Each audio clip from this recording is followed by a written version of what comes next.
Oke, Assalamualaikum warahmatullahi wabarakatuh. Pada perkuliahan ini akan dibahas tentang transformasi Laplace. Jadi, atau dalam bahasa Inggris, Laplace transform. Oke, Laplace transform terdiri dari dua kata, Laplace dan transformasi. Laplace karena ditemukan oleh Laplace. Ya, transformasi di sini merupakan perubahan dari sebuah domain X ke domain Y. Dalam hal ini adalah Laplace transform dari domain waktu kontinu T ke domain S. Apa itu domain S? Domain S disebut juga eksponensial kompleks. Eksponensial berarti di sini ada variabel E. Kompleks berarti di sini ada komponen real dan komponen imajiner. Real di sini disimbolkan sebagai sigma dan imajiner disimbolkan dalam J omega.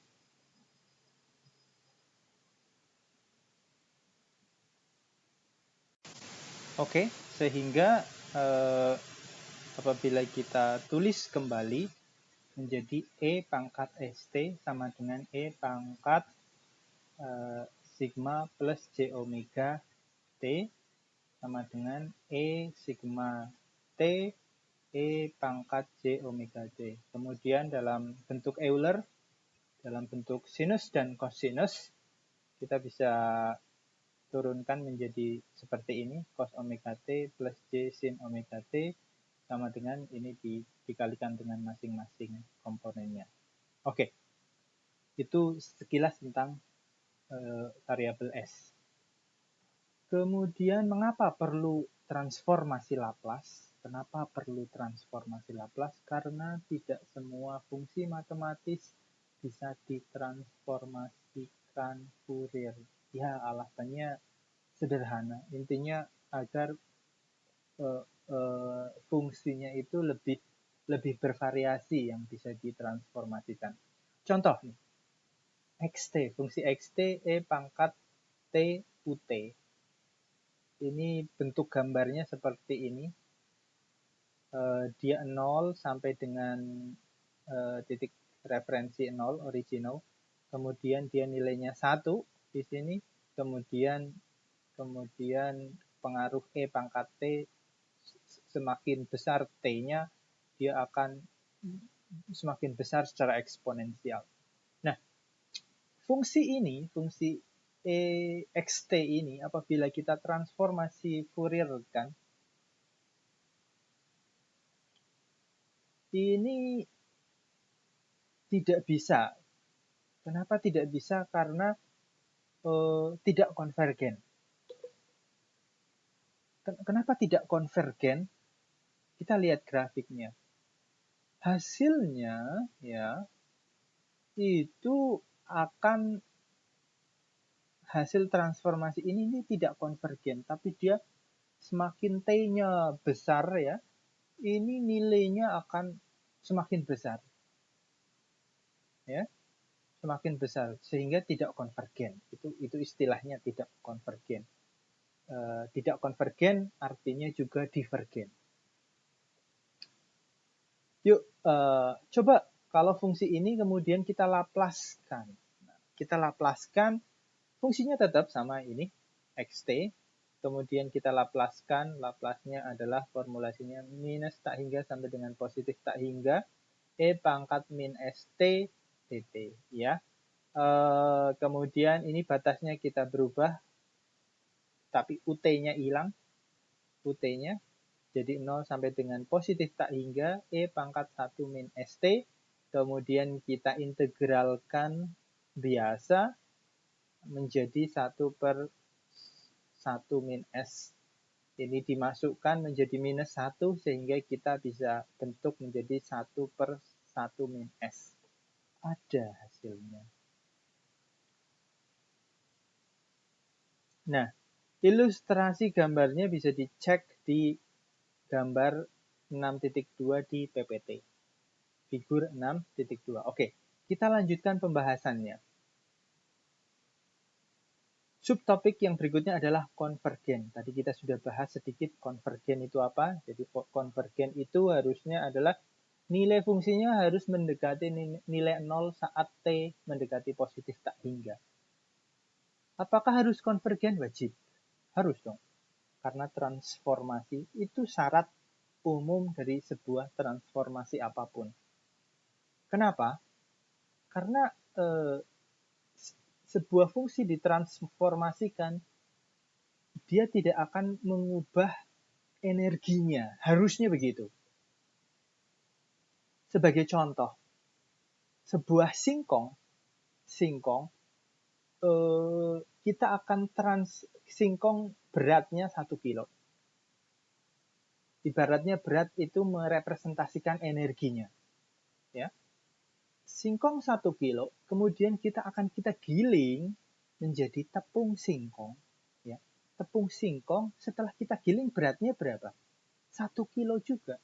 Ketika beratnya berkurang, berarti itu mesin gilingannya tidak baik, rusak. Kok bisa berkurang? Kan padahal cuma ditransformasikan dari bentuk batangan menjadi tepung. Sama halnya dengan sebuah transformasi matematis, baik itu transformasi Laplace, transformasi Fourier, transformasi Z, ataupun transformasi yang lain, harusnya tidak mengubah energi dari sinyal tersebut, tidak mengurangi ataupun menambahkan. Sehingga nilai sebuah transformasi itu harusnya 1 apabila diintegralkan. Itu mengapa sebuah konvergen itu harus wajib hukumnya. Contoh, sebuah fungsi E pangkat 1 min ST, ya, kapan terjadinya konvergens fungsi ini? Jawabnya adalah saat S lebih besar dari 1. Kita cek. Jika S sama dengan min 1, maka fungsinya menjadi E pangkat 2T. Bentuk grafiknya naik. Ketika S sama dengan 0, maka E pangkat T. Karena 1 min 0 berarti kan 1. Berarti E pangkat T. Grafiknya apa? Masih naik seiring dengan bertambahnya T. Tapi jika S sama dengan 1,5 misalkan, maka fungsinya menjadi E pangkat min setengah T. Min setengah T ini grafiknya akan turun seiring dengan bertambahnya T. Nah, turun ini akan mendekati 0 ketika apa? Ketika T-nya mendekati tak hingga. Ini yang disebut dengan konvergen. Oke, selanjutnya kita akan menganalisa konvergen, sifat konvergen ini dalam koordinat S. Bahasa Inggrisnya S-plane. Koordinat S. S sama dengan komponen real plus komponen imajiner. Sehingga kita bisa bentuk dalam sebuah sumbu koordinat. Sumbu X-nya adalah bilangan real, sumbu Y-nya adalah bilangan koordinat. Oke. Dari fungsi sebelumnya, ya, fungsi dalam domain S, XS 1 per S-1, diketahui bahwa konvergen saat S lebih besar dari 1. Nah, S lebih besar dari 1 ini akan sama dengan komponen real ditambah komponen imajinernya lebih besar dari 1. Karena J omega tidak mempengaruhi sifat konvergennya, ya. Kemudian kita bisa abaikan sehingga kita tulis komponen realnya lebih besar dari 1. Sehingga gambarnya kita beri titik di inti 1, kemudian karena sigma ini lebih besar dari 1, maka kita beri arsiran bahwa fungsi ini akan konvergen apabila S-nya lebih besar dari 1. Atau cara yang kedua adalah kita lihat 1 per S min 1. 1 S min 1 ini penyebutnya itu harus lebih besar dari 0. Kalau nilainya 0 kan menjadi tidak terdefinisi. Berarti di sini penyebutnya harus lebih besar dari 0. Lebih besar dari 0, maka kita bisa tuliskan bahwa S min 1 lebih besar dari 0. Maka S lebih besar dari 1. Nah, S lebih besar dari 1 ini akan ekivalen dengan komponen realnya lebih besar dari 1. Sehingga kita bisa gambar lagi menjadi seperti ini. Oke. Kemudian subtopik berikutnya adalah tentang pole dan zero. Pole, apa itu pole, apa itu zero. Misalkan saya mempunyai sebuah persamaan dalam domain S, ini itu terdiri dari beberapa suku S min A, suku faktornya ya, S min A dikali S min B dikali S min C dibagi S min D dibagi juga S min E. Maka faktor-faktornya ABC ini disebut sebagai zero, dan pole-nya disebut ini D dan E disebut sebagai pole. Untuk zero penggambarannya sebagai simbolnya adalah O, zero, adapun pole simbolnya sebagai X. Sehingga kalau dalam contoh sebelumnya XS itu sama dengan 1 per S min 1, zeronya nggak ada. Zeronya nggak ada karena ini 1 itu bukan zero. Zero itu ketika ada komponen S-nya, S min A gitu. Berarti zeronya adalah A. Kemudian pole-nya ada nggak? Pole-nya karena menyebutnya ada, maka ini kandidat dari pole. Pole-nya berarti dia S sama dengan 1. Yes, ada 1 ini. Sehingga kita bisa tuliskan juga bahwa kita gambarkan dari gambar ini cukup ditambah silang seperti ini. Ini menunjukkan pole-nya. Yes. Oke. Transformasi Laplace berdasarkan area integrasinya dibagi menjadi dua jenis. Sebutan pertama unilateral. Uni berarti satu daerah saja. Satu daerah artinya apa? Kita lihat daerah integrasinya adalah positif. Area positif 0 sampai dengan positif tak hingga. Ini unilateral. Sebaliknya bilateral berarti dia areanya 2, dari minus tak hingga sampai dengan positif tak hingga. Kemudian untuk bagaimana cara melakukan inverse dari transformasi Laplace,